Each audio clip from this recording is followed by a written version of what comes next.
She's over me. She comes in with her hypnotic dance. She holds me here with only a glance. She's over me. She's over me.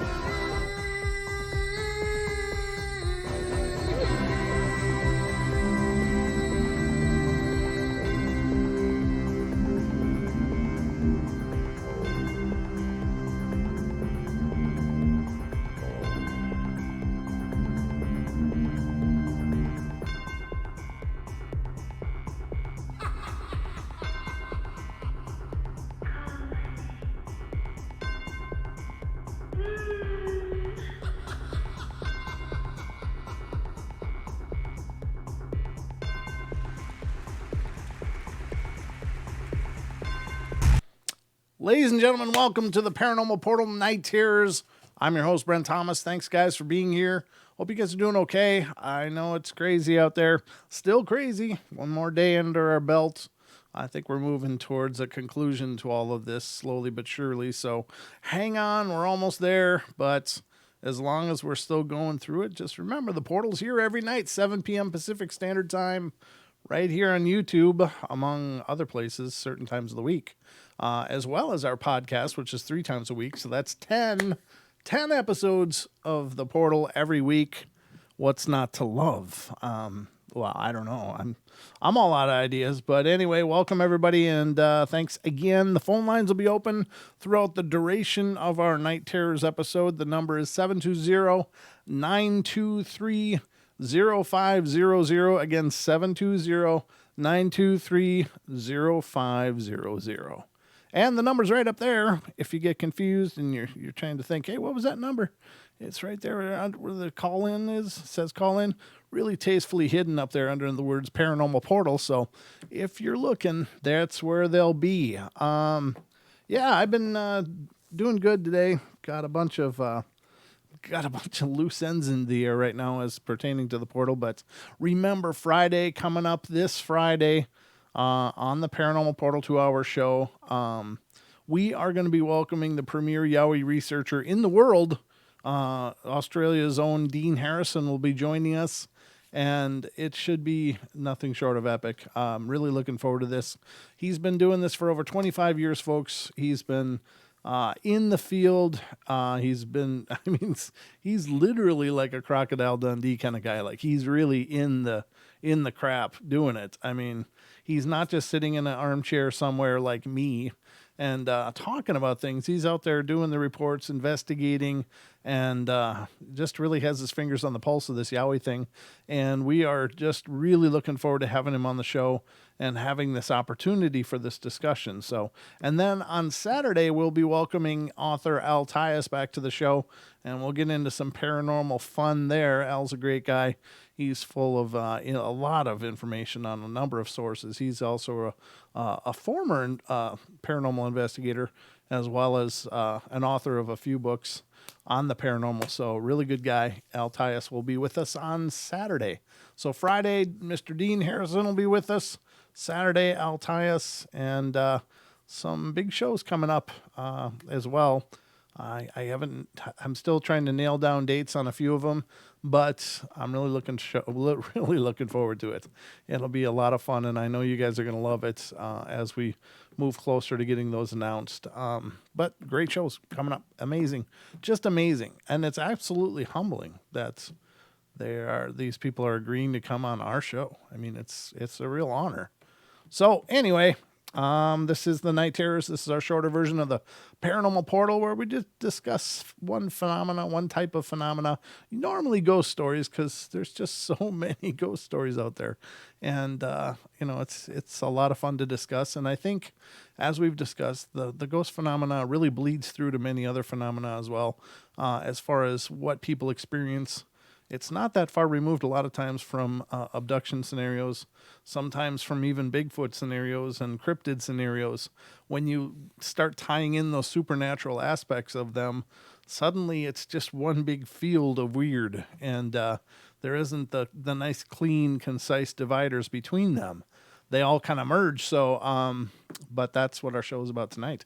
Ghostly Encounters number 33. So I hope you all are ready because it's time for bed.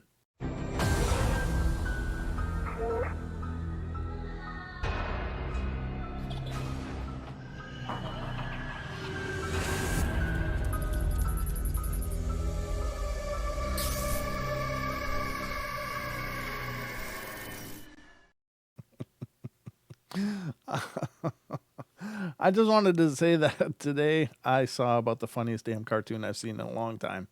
I guess I could try to put it up on the screen. It's one of those things. It's so hilarious, and I don't know if Don's seen it yet, but it's about the funniest thing I've seen in a long time. So let me get this up and show you guys. And this is from our very own in-house talent. So it's not like this came from some unknown source. This one actually comes from one of our very own. And I know you'll recognize it once you see it. This is, let me find it here. Well, I don't know if you'll recognize it, but you'll see why it's so funny in just a second. Now, I thought about redoing it and kind of darkening it in a bit more, but I'll see if you guys can see it right now. I'll try to change the contrast of it a little bit if I can before I put it on the screen, because I think it's just so funny. Oh my God, it's so funny. Let me see if I can do this. I'm going to try to raise the contrast to it. Hold on. There we go. Let's see if it's possible. If not, then I'll just put it on screen. But God, this thing totally made me chuckle like huge. It's about the funniest damn thing I've seen in a while. And no, unfortunately, I can't in this program. So let me just cancel that. Okay, leave without saving. All right, I'm just going to blow it up a little bit, though. It is a little faint, but I think you'll be able to get the gist of it. This is from our very own Nessie, who decided to do kind of an action shot of the Paranormal Portal, Don and myself. I guess we're in the field kind of. We're kind of investigating here. So this is, maybe a pretty fair depiction of how this will be. So tell me what you guys think. This is, again, from the talented hands of our very own Nessie in the chat room. So there you go, ladies and gentlemen. I don't know if you want me to read it to you, because I don't want to. I don't want to steal the thunder, but this is about the funniest thing I've seen in a long time. It's okay. It's kind of accurate in that it's a perfect time for grooming. So thank you, Nessie. This cracked me up. It's still cracking me up. I've been laughing for the better part of a half hour now from this. And then don't forget the bird poop up here, ladies and gentlemen, which seems to be raining down upon one of your heroes anyway. I don't know. It looks like it's heading for Don more than me, but it might catch the wind and hit me. I'm not sure how that's going to fly, but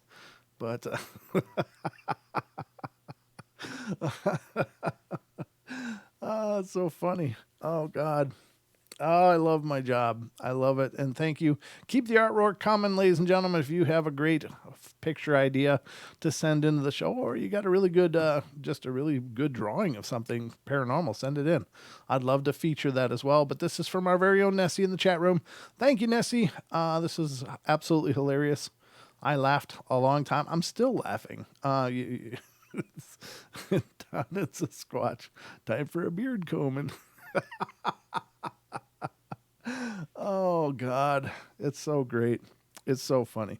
So there you have it, ladies and gentlemen. That's there's so much talent just lying right here in the chat room. It's crazy. There's so much out here, but that was hilarious. So I hope you enjoyed it. I enjoyed it. I'm still enjoying it. I'm going to enjoy it a long time. I posted it on the Facebook group for Paranormal Portal because I just think it's hilarious. It's, we all love Don. Don is just great, and he's a great part of the show, but he's just one of those guys that it's fun to have fun with him, he loves a good laugh as well. He's not overly sensitive or, to that kind of stuff. So I'm sure he'll enjoy it as much as I did. But anyway, thank you, Nessie. That was hilarious. Very good. So my eyes are absolutely roasting here. That's what happens when I start laughing. I get kind of sweaty, and then it starts stinging my eyes. So, all right. So the first story I got lined up for us tonight, ladies and gentlemen, is coming from Texas, and it has to do with apparitions, voices, and touches, which is a whole bunch of problems. So this one's a little longer. It's actually quite a long story. So hang on to your seats. We're going in. It says, I'm not really good at telling stories by writing them, but I'll try as hard as I can to let you know what happened without rambling on too much.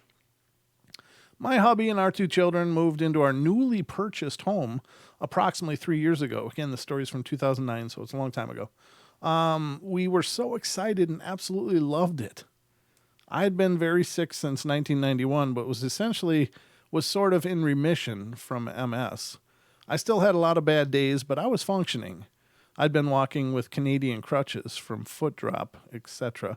I'm not sure what Canadian crutches are, but that's interesting. When we moved into our house, everything was really good for about a month.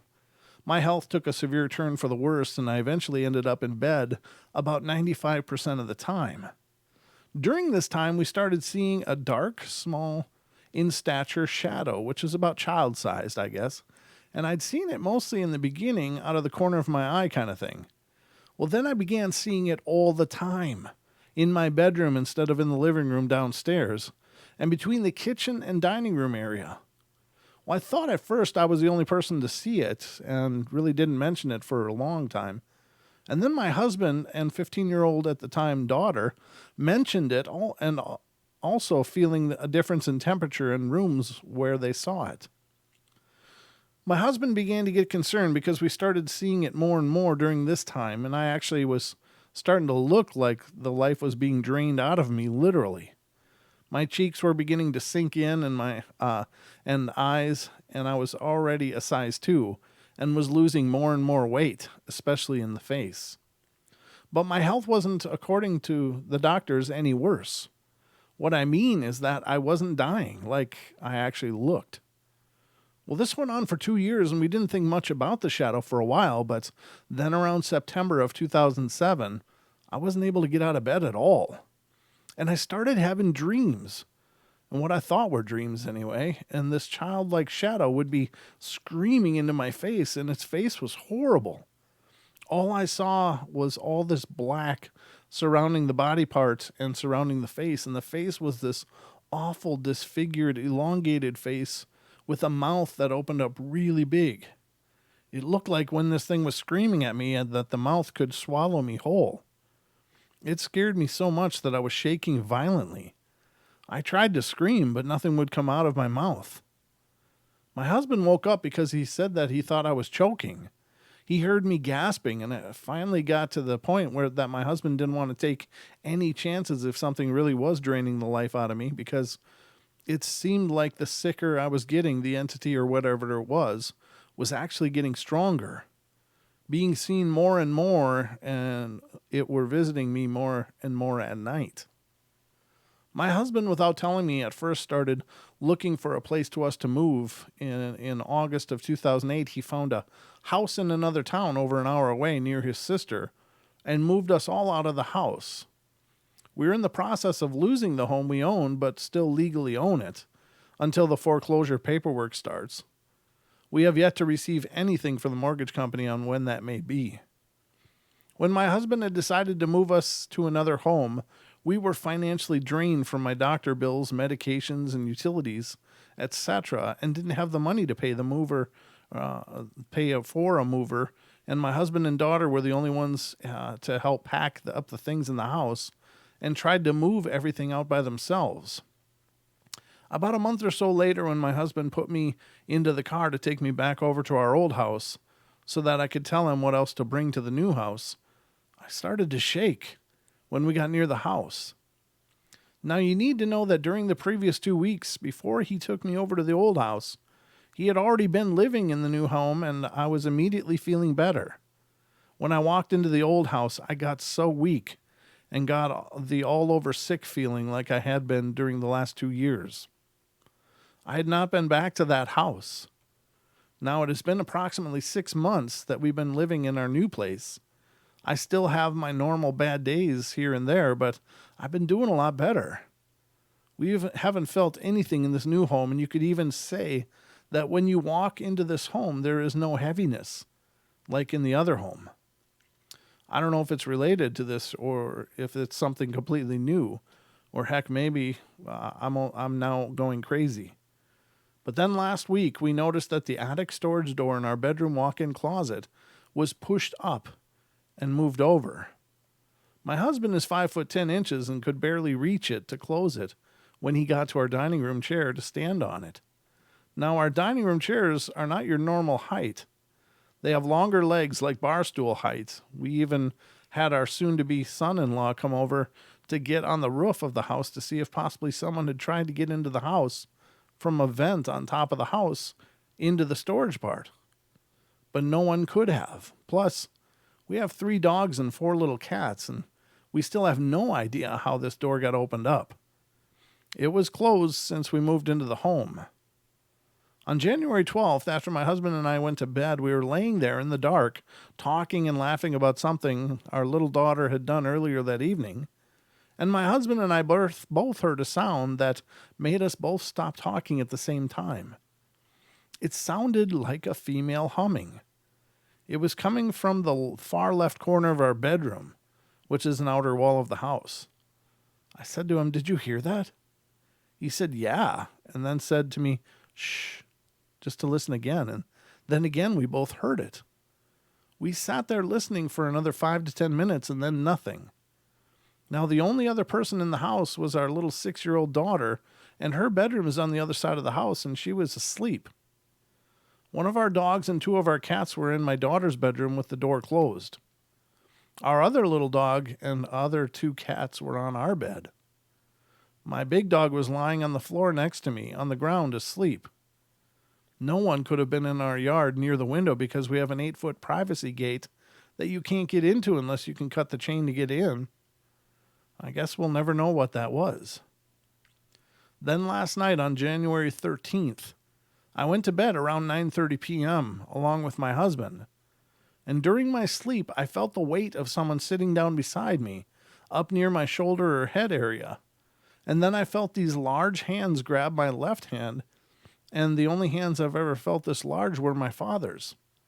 Thinking I must be dreaming of my father, I thought to myself, I must be dreaming of my father. Then, either in the dream or in reality, at this point I don't know which, I open my eyes and see this very large man sitting where I felt the weight of someone sitting down and saw that he was grasping my hand. I tried to scream and scream, but absolutely nothing would come out. I was so afraid, and this man was laughing at me because I couldn't scream. It wasn't a nice laugh either. It was more like a menacing laugh. Anyway, I then tried to speak, and the words were crackling, but I managed to say, "Who are you?" He leaned over and whispered into my ear, "Leon Schneider." I wasn't sure if I'd heard the name right, and I said again, "Who?" He leaned over again and said the name deeper, whispered, "Leon Schneider." I have no idea who this person would be, and I've never heard that name before, and I've never seen this person in my life, and I felt so much fear and started to shake, and I tried to reach over to nudge my husband to wake him up because for some reason I wasn't able to scream. Finally, I was able to move enough to use one finger to poke my husband in the side, but he didn't wake up. I've tried repeatedly to say my husband's name, but nothing came out. After what seemed like forever, I finally, in a very strained voice, got my husband's name to come out 3 times, and eventually he woke up. I was all of a sudden free to move and talk and then began to scream. I could not stop shaking. I sat up and told my husband everything that had happened. My whole body was as cold as ice, and I couldn't stop shaking. And at this point, I didn't want to close my eyes again. I have had dreams and even nightmares before, and never have been as scared as this had made me before. Even when the entity or whatever it was kept coming to me. My husband said I should do a search on this name, but I have no idea why I would have a name whispered in my ear and then to remember in detail what this person looked like and remember his voice, remember the size of his hands, and to remember the name he said? If anyone has had anything like this happen to them, or anyone knows if this means anything, please let me know. Even now, when I think about what happened, it really scares me. This really isn't normal for me, and I don't usually remember anything in detail from my dreams. I may wake up and think, oh, that was a nice dream, and remember some of it, but then a few minutes later, the whole thing is a blank to me. Yeah, but did you did you look it up? I mean, that's the whole part. If you get a name and you get a description of someone, I mean, that's pretty much a good cue. The husband was right. Look it up. See what it means. If there is a spirit of Leon Schneider wandering around your home, you probably want to know about it and probably want to work on getting him to cross over or whatever the hell he's doing. That's pretty weird. I don't know how come she wouldn't have. I think it's because she's maybe just terrified. She's terrified of the name or just terrified of the experience so much so that maybe in her mind, if she looks into it more, it's going to encourage him to come back. And that's true. That may be an actual thing. It's hard to know. Wow.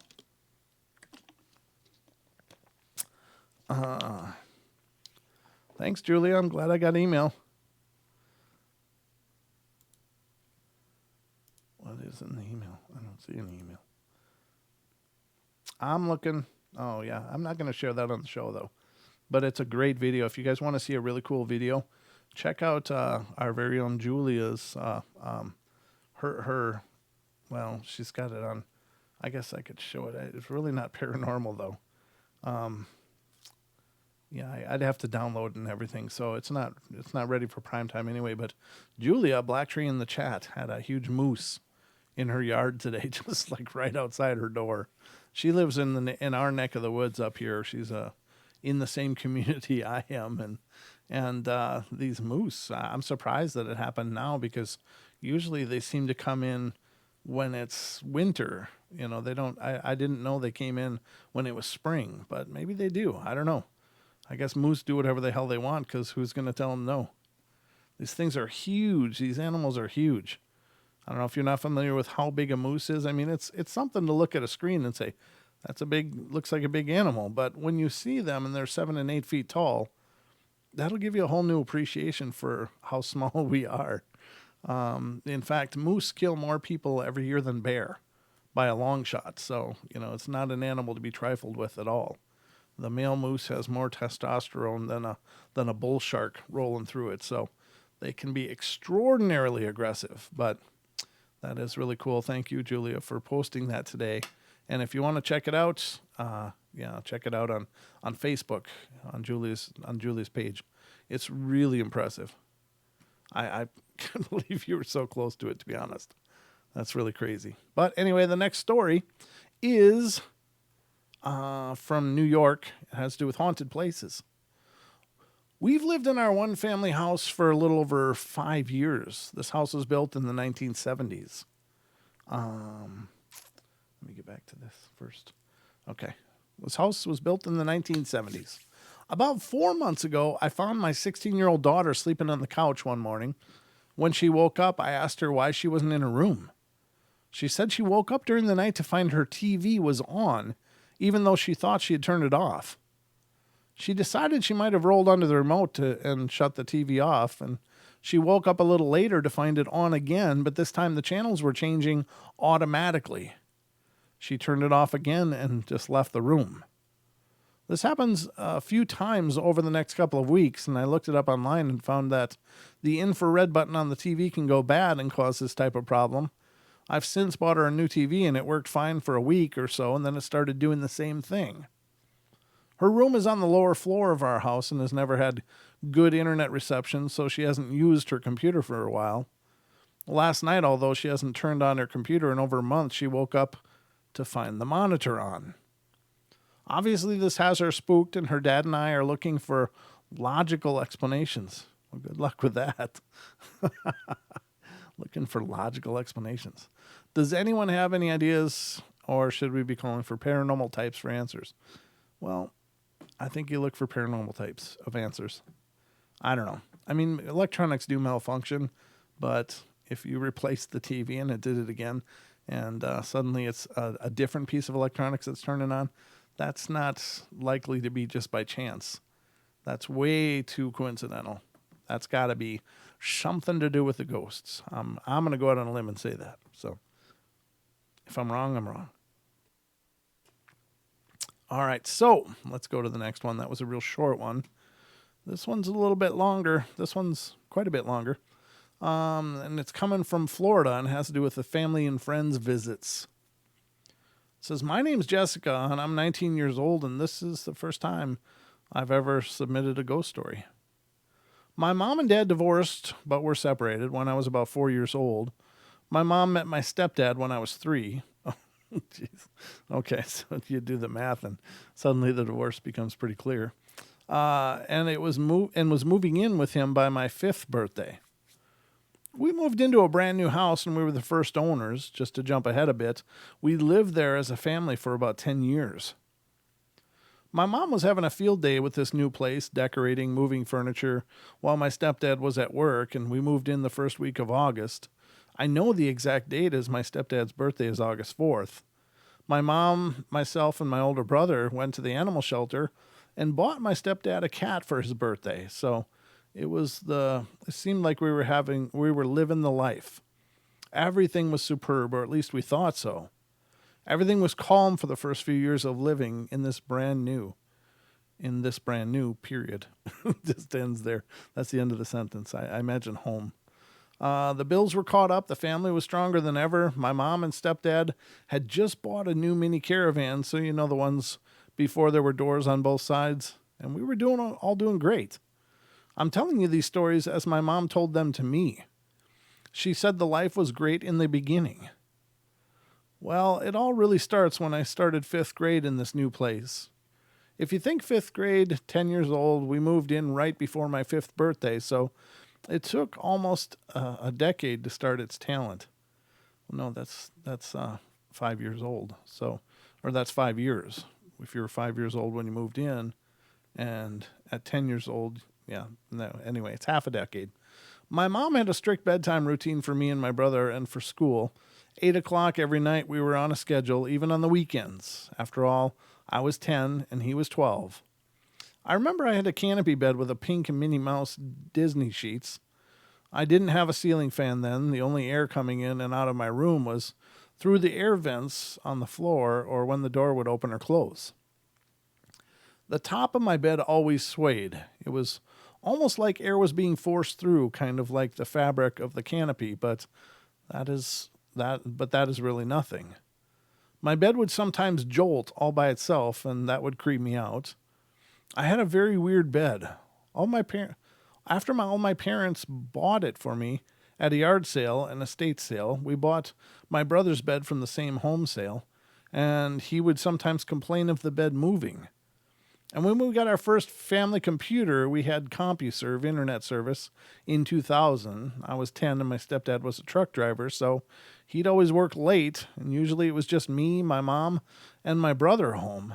Well, 8 o'clock came around, and like clockwork, my brother and I settled into our beds. One night in particular, I heard a woman's voice coming from what sounded like my closet. I immediately thought it was my mom, who liked to stay up late playing internet games until my stepdad came home, so I got out of bed and went into our living room, and I asked my mom what my mom had wanted from me, and why did she call my name. Well, she looked all confused, and she said something along the lines of, I didn't call you. Go back to bed. So, knowing in the back of my head that, yes, I did hear a woman calling my name, I reluctantly went to bed. My mom had a stillborn in 1999 and immediately got pregnant again, and with my brother, Ben, who will be 9 on February 9th. He was born on February 2nd, 2000. At 2:22 a.m. Wow, so 2000 at 2:22. He weighed 8 pounds 2 ounces, born on a Tuesday at 22 inches long. He was a great joy to the family. Ben was my stepdad's first and only birth child. He's still overjoyed to this day. When Ben was almost 2, my stepdad's brother Henry, I think his name was, passed away, and this will have relevance later on in the story. My brother Robert went to live with my dad and stepmom in 2002. So late at night, it was just me and my brother and mom until my stepdad got home. Well, my mom had just set Ben and me down for dinner. Now, across from the dining room table was a hallway which leads to my room at the end of it. The bathroom is to the left and Ben's room, Robert's old room, to the right. Ben was sitting in his high chair directly in front of the hallway, rather. My mom put his little plate and kid-proof fork in front of him, and he dug in. He put his head up and looked at the hallway and then tilted his head like a dog does when you do something weird in front of them. Ha ha. Ben told my mom, who was sitting to his left, that he saw Daddy in the doorway. Then, as if he looked for a second time, he turned his head to my mom and said, "No, Mommy, that's not Daddy, but it's a man who looks like Daddy in the doorway of Sissy's room." Me being Sissy. Sissy equals sister. My mom and me both looked at each other at the same time and then leaned over to look in the doorway, and then out of nowhere, Ben started cracking up laughing, and he squirmed around as if he wanted to get out of his high chair. So my mom picked up his plate and let him down, and he went straight to the hall and switched the hallway light on and stumbled over the doorway of my room. He reached his hands up high and started giggling. Me and my mom were shocked at what we were seeing. The next day, Saturday, my brother Robert had come over from my dad's house. My stepdad received a phone call saying that his brother Henry had died. The caller was Joe's sister, Mary. I guess Mary had asked Joe that if he had any pictures of Henry to bring them up to her house because they were putting together a slideshow for his funeral. So Joe and all of us started going through his shoeboxes and looking for old photos, and Ben was not able to count himself out. So Joe opened up a photo book, and there on the first page was a picture of Henry. Joe wanted to look through the album before taking any pictures out, and when Joe flipped the page, Ben shuddered. "Hold on, Daddy." Ben turned the page from page 2 to page 1, and he started laughing. So we know how it is when babies laugh, and we all joined in with the laughter, and Joe asked Ben, "Son, what's so funny?" Ben said, "Daddy, I know this man. He's the man I saw last night in Sissy's doorway." Well, that sure stopped the laughter. Me and Mom quickly turned to each other and shook our heads in shock. We told Joe about the night before and how Ben was just cutting up laughing in the doorway of my room. It's freaky that babies can see what we can't. So that's the highlight of 2002. There are so many stories to tell about each year in that house, like the footsteps we always heard and how I would never be in that house alone. And for some reason, I always wanted my little brother to sleep in my room at nights. Robert moved back in, and instead of the boys sharing a room, I had Ben's toddler bed put in my room, and we shared it. Also, my brother loved having his space. Well, that's a long story. I have so many more to tell from 10 years to now, 19 years old. From Florida to Michigan. I now live in Michigan with my husband, Ryan, and I will get them here, I promise. That's really, really pretty intense. And it's true. Little children, those little kids, I don't know what it is. I wish I understood it, because I don't know what happens to us that we lose that. Is it puberty? Is it conditioning? Is it just life that happens and pulls us out of that zone? It's hard to know, but it is really something how clearly these little babes can see into the spirit world like that. They can see them so easily. Now, is it possible that these entities can control that? They control who sees them? Maybe. Because we know for sure that some people will hear a voice when people right next to them don't. And so somehow the entities or the spirits are able to make one person hear and other people not, which maybe is a telepathy of sorts, who knows. But is apparitions, is that a form of telepathy as well then? Is that what these little ones can do, or are the spirits directing that? That's what I always wonder about. I tend to believe that the little children are still wide open. I think that they can just perceive this stuff really easily, whereas we have years of conditioning and life that kind of buries our senses, so to speak. So I don't know. I'm not sure what exactly is going on there. But it is incredible, and it's also kind of tragic because somewhere along the line we lose that. And that to me is a heartbreaker because it seems that we gain so much in our lives, but we lose so much as well. And we lose innocence just by virtue of being alive. I think we lose our innocence and many times we become more jaded versions of ourselves because of life happening. But why do we have to lose that? The one thing that could be so beneficial and could help so much if we could just see into that other experience. And when we lose someone, we could still see them and see, if they visit. That one's kind of for me, it's kind of a heartbreaker. It's like, those are the things that I think would be really important and could maybe really serve to help us live our lives with this trust in the whole process. You know what I mean? So for us, death is a separation. It's an ending. It's this terminal point in these people that share our lives and fill our hearts. And then suddenly, boom, they're gone. And there's nothing except this big hole in us, which will eventually probably become a scar that we learn to live with. That old saying, time heals all wounds. Well, I don't think it heals them. Time just helps us learn to live with our scars, and these pains don't go away. But if we could still see them, if we could still perceive them, how powerful would that be? How much more assuredly would we embrace our life and our journey if we, could take comfort in the fact that that's not an ending. That's not an ending point. Because I think fear comes from, in many cases, our belief in this mortal existence. That, there's some part of us that fears that there is an ending, that there's a finish. And when that happens, nobody knows what's on that other side. So how much more bravely would we embrace our life and our experiences if we could see these apparitions as they come and go and know that they are the people we loved and spent our lives with and that they're okay and we'll join them again someday. Now, is that an exercise of faith that we just trust that? I guess it is. And that's certainly not bad either because having that faith is important no matter what you believe in. But I still think that is something that maybe sometime in our future we won't lose. We'll know how to nurture that better and to keep that a part of our experience. But just my 2 cents, whatever that's worth. Let's go to the next one. And this one is coming out of Texas. It's not too long. It's about a small, medium-sized story. And this has to do with haunted places.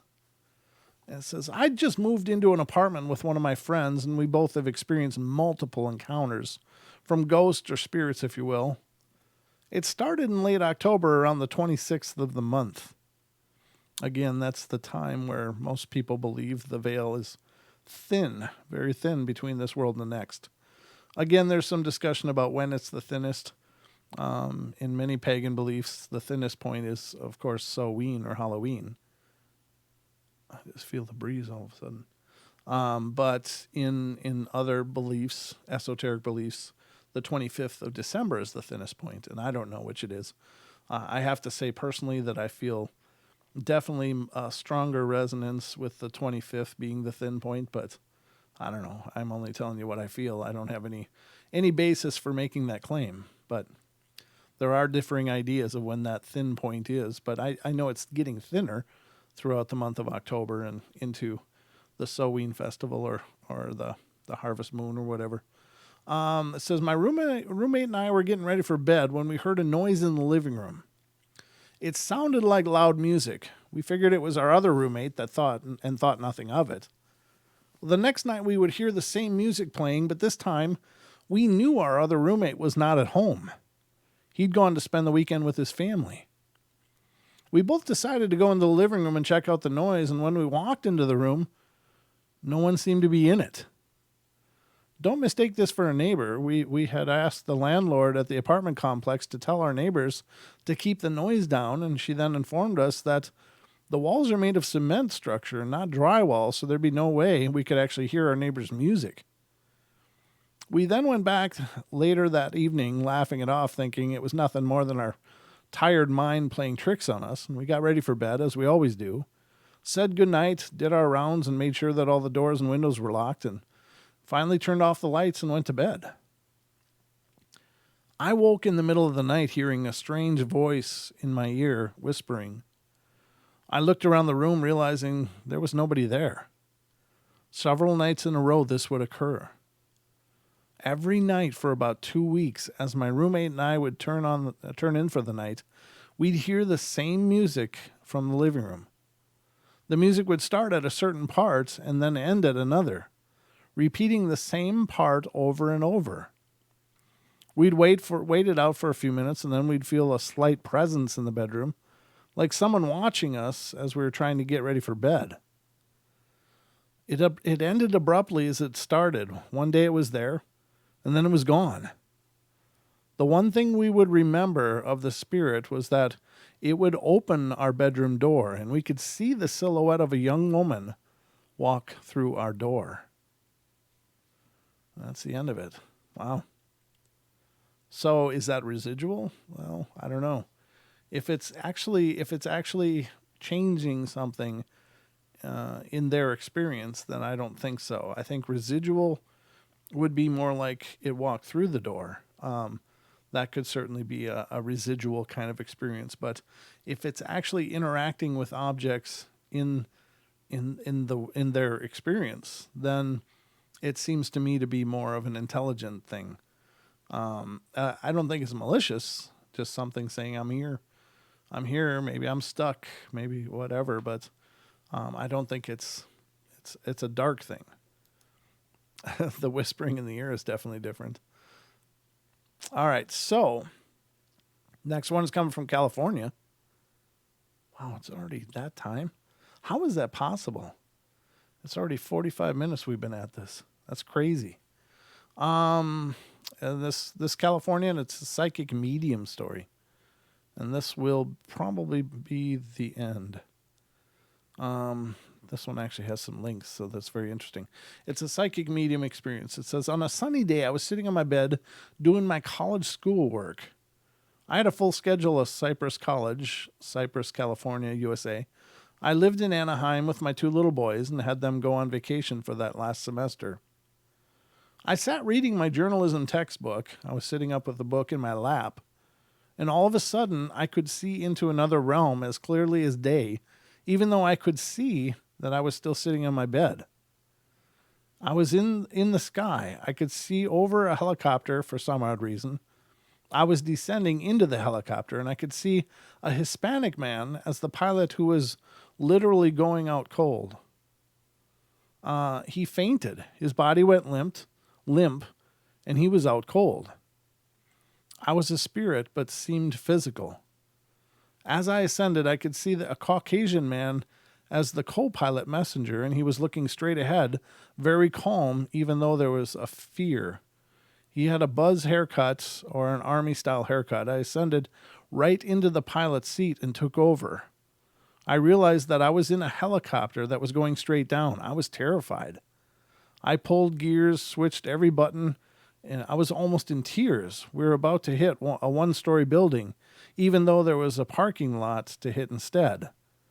I didn't want these men to crash. I could see out of my peripheral side vision that the co-pilot had suddenly or slowly turned his head to the left to look at me.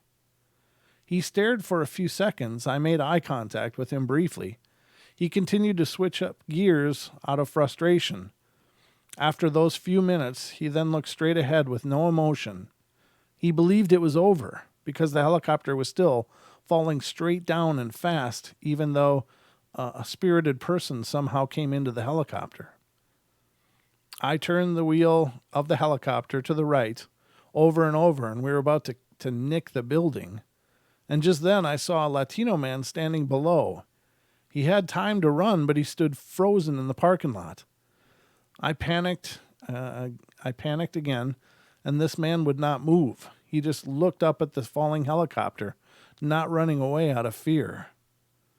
I was in disbelief that the helicopter was going to crash into this parking lot pavement, and that the helicopter would also land on this man, and I knew this wasn't a dream. I was fully aware that I was also sitting on my bed in Anaheim, California, in my apartment. I felt hopeless. My biggest fear, we crashed. From what I saw, the helicopter nicked the edge of a building and then hit the parking lot. The impact was a huge thump that went through my whole body, soul and spirit, literally. I could see that the man below had taken the blow as well. The result of the crash was black rolling smoke and fire in a huge mushroom cloud. I was undone. I felt no pain, just the overwhelming, powerful thump. The co-pilot was still looking ahead, even until impact. The pilot had already fallen asleep before the impact, even before I entered the helicopter. I quickly came out of the helicopter realm and was sitting there on my bed, and I believe I had a nervous breakdown at that moment that the helicopter hit the pavement. I was too overwhelmed to stay in one spot in my bedroom. I jumped up and ran out of the bedroom, and I had to put my mind on anything except what I'd witnessed. I turned on the TV, and there it was live on the news. I turned the TV off and ran out from the front door of my apartment. I wanted to see life, people, sunny California skies. I stood up against the wall outside of the apartment. I was shaking. My neighbors, who were a Hispanic family who played in a band, saw me standing against the wall peculiarly. Juan asked me what was wrong. I don't speak Spanish, so I looked at him unresponsively. His brother asked me in English. I said nothing was wrong. They looked at me strange and went into their apartment. I wanted to go back into my apartment, but I was too shaken. I thought the residue of what had just happened may affect me. I walked across the street to the Texaco gas station. I went to the Mart to look around, and I was there for about 5 minutes. I made eye contact with the cashier as he was looking to see if I was going to buy anything, and I walked out of the store. I went back across the street to my apartment. I could not go into the apartment. I sat for hours on the steps of my apartment. I finally went in, and I prayed to God, please don't allow me to do this ever again. I felt like my spirit was still in Los Angeles at the crash scene, even though I could not see them from over there anymore. I would not turn on the television for fear of having a breakdown. I watched my children's movies to get my mind off of this. The overwhelmingness was taking too long to subside. I grew depressed in between watching the children's movies, and though over and over I was still inside the helicopter to help, but it still crashed. I couldn't stop the crash, so why did I somehow end up in the helicopter? Why didn't the helicopter function after I tried to help? What was the purpose? I sat and thought of how overwhelming and scary this was for both of the men in the helicopter. The pilot literally fell out before impact, and the co-pilot just looked straight ahead and knew that this was it, especially when he realized that I couldn't help. Then my mind played back to the man who was standing below. I fell asleep early in the morning and slept all evening. I felt better. I felt like I could cope somewhat. I had to be in my right mind to complete this last college semester. I didn't read my LA Times newspaper in the morning. I tossed it over the banister, and I knew what I was going to find on the front page or second page. Every day I tossed the paper over the banister and then dropped it in the trash on the way to school. After a month, I was back to normal, I felt. 6 years later, I decided I was strong enough to read up on the newspaper article. I went to the Aliso Mejo Library in Aliso Viejo, California. The librarian helped me and told me that this was the last year for a microfilm from 1991. I had a chance to find this article. I looked and couldn't find anything. She helped me look, but we still could not find the article, and I began to think that I was one who had passed on previously, and that what I saw was simply another dimension. My earlier post, Dead or Ghost, explains that sometimes we don't know who is the one living. I wanted to try one more time. I found it. The entire article, there was a pilot and then there was a co-pilot, and these were the people I tried to help. The co-pilot had the same expression on his face. He looked straight ahead with no expression. The article was very long. I have a small piece of the news here. I then realized that this was a police helicopter and that this was an elementary school that I was trying to avoid hitting. I see another article that identified the third man who was standing in the parking lot. Today, January 11th, 2009, I found new information. They named the airport after these two police officers. And there is a clipping here.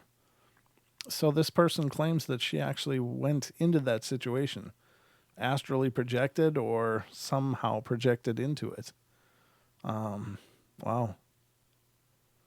Let me see. LA Time article. I guess maybe this one. I'll look and see if it's even, nope, can't be reached. These links are incredibly old. No, that's, yeah, there's just information about the officers, but nothing of the article. Let me look in this. So this, I guess it's pretty intense. Let me bring it over. And here's the news article that she links in that experience. That's too bad. That's got to be absolutely terrifying to see that in real time, to see that experience, and be able to do nothing to help it except watch it all pass. That would be a tough one. I can't blame her if that was really her experience. I can't blame her for shutting down, because it seems so futile. Why was she brought there if she wasn't meant to help? Or did she help enough that it didn't hit the school? Maybe that's what she was able to accomplish. I don't know. Very, very sad though. That's a kind of a tragic story. I'll see if I can pull up one more. Yeah, this one's pretty short. I'll read this one. This is from Arkansas. The last story of the night has to do with apparitions, voices, and touches. One night in the summer of 2006, when I lived with my grandparents, I was up late on the computer. It was around 2 a.m. and I was busy searching the net. I was getting sleepy. I started to feel like somebody had entered the room, and I heard a voice whisper loudly, "Come here." Thinking it was my sister who had woken up and come out of her room to show me something, I turned to tell her I'd be there in a sec. But when I turned, nobody was there. Her door never opened or closed, and my grandparents' room was across from the living room, so it couldn't have been them. I felt somebody enter, and I heard somebody speak, and yet it couldn't have been my sister or grandparents, and they were the only ones there. Needless to say, I turned off the computer and hurried to bed. A few years before that, I was up late watching television and considered going to bed. I looked towards my room, which was on the other side of the kitchen, and thought more about whether or not I wanted to retire for the night. All of a sudden, I heard this noise in the kitchen coming from the nearest freezer, near the freezer. It was a loud rap, rap, rap, like somebody was slapping the inside of it. I had a clear view as the kitchen opens up into the living room, and there was absolutely nobody there. So again, I hauled it into the bedroom. Over the years, I became more desensitized to these experiences and am no longer afraid of them when they happen. I've experienced things since I was a child. However, nobody ever believed me, and none of my family ever experienced these things. Everywhere I have lived has had some sort of activity going on, but again, only I can sense it. I don't know why, but I'm the only one. Even houses I don't live in seem to have energy in them. Some are sad, some frightening, some just feel alive. I'm also very sensitive to presences, like when a person walks in a room or a TV is on when you walk in, but many times there's nobody there and the energy comes and goes, but I always feel that there's somebody there. Well, you're probably right. Speaking of there, thank you all for being here with me. I really appreciate it. It's always a pleasure to do these shows. I hope in some small way these are helping you deal with the situation we're all going through. I do have a call, so let me get to the call here and find out what's going on. So this is area code 845. You're on the air. Mr. Brent, it's Carlton. How are you? Mr. Carlton, how you doing, brother? I'm doing all right. How you doing? I'm doing well, thank you. Thanks for calling in. What's on your mind tonight, brother? Good. Well, this chopper crash story reminded me of an experience I had a few years ago. I actually saw a plane crash into the Hudson River. I Oh, think it was the 2nd of May, 2014 maybe. I'd have to go back and look at the date. okay. But that pilot was killed, and he was doing circles over my head for about half an hour before he crashed, and you could hear him messing with the throttle and trying to get the plane running right again. Oh, So man. that bothered me for quite some time. Oh, that's harsh. Huh. That is really harsh. Wow. Yeah, How was that for you? Did it take yeah, a while to process all that? yeah. At first it was kind of like, whoa, what was that? I mean, you should have heard the impact. It was incredible. And he crashed in the water, and they had to call in, like Coast Guard type people to even recover the aircraft. He crashed into the water at like full throttle and, Oh, smacked it hard. And then you could just hear the engine drown out into the water. Just, it oh was man. done. And they say he was killed on impact. Well, that's And good. interesting thing. Oh, go ahead. I said no, that's good. I mean, at least it was a quick passing. Yeah. Interesting thing. I come to find out he flew out of this tiny little airport out in eastern Columbia County, which is the county I live in here in New York. And I had just done survey work at that airport like 2 months before that. So I like knew the airport he flew out of, and there were only a few pilots out of there. So I may have actually met him at some point. Oh no! Wow, wow. I came across the aftermath of a train hitting a car and dragging it a mile, and watched them, pull apart the wreckage and remove the guy's body. I mean, it was really mangled and pretty. This was when I was in high school. It was, it took me a while to unthink about that, to move past it. But it was one of those situations where it's like, wow, I don't know. It's tough to Yeah, process those kind of experiences. yeah, yeah. It's weird. Like you're kind of like in shock at first, and then as you process, like for me, it was like, I was like realized like later that day, wow, I actually just saw someone lose their life. I've never actually witnessed someone losing their life in front of me before, and Yeah. that kind of hit me. Yeah, exactly. I agree completely, man. I'm sorry that you had to experience that, but I don't know. We always try to romantically look for the higher meaning in that, and I don't always know what that is. you know. I don't always know what that is either, but I always try to take something positive out of it, and if nothing else, it's like another reason to treat the people you encounter every day with love and kindness, and spread that message because could be your time any second. You never know. Well said, brother. Well said. That's a perfect crescendo to our evening. Thank you for calling in, man. It's great to hear from you. For sure, for sure. And hey, thanks for the wrench. I appreciate it. No worries, brother. You take care of yourself.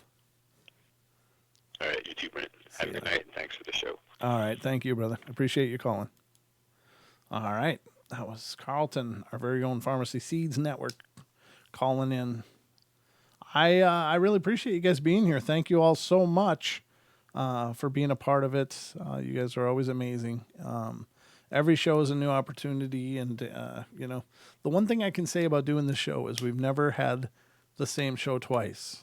Even though we may cover similar stuff, every show is absolutely different, and you guys really make it amazing. So thank you all for your support and love and encouragement, and we will continue on tomorrow night. Don and I will be here, and we'll see what kind of trouble we can mix up tomorrow. So don't miss it. I'm just here to tell you.